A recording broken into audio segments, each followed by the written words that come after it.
We know that the cost of coming to college is a huge factor for many students and their families in the decision-making process. Let's walk through the basics of financial aid so that you're getting the most support possible to attend Covenant College. The FAFSA, short for Free Application for Federal Student Aid, opens in October of your senior year of high school. You don't need to wait until your college application is complete to apply for federal aid. In fact, we recommend filling out the FAFSA as soon as possible after it opens to maximize the aid you might receive. Some types of aid are first come, first served, so the earlier the better. Be sure to list Covenant on your FAFSA. Our school code is 003484.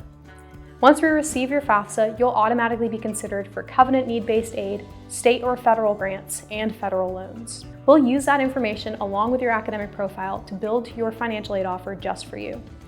Once you receive a financial aid offer, you can view it here on your application portal.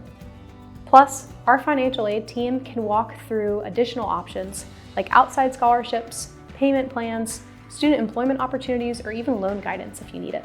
If you ever feel stuck, we're here to help. Call, email, or set up a time to talk with someone in our financial aid office.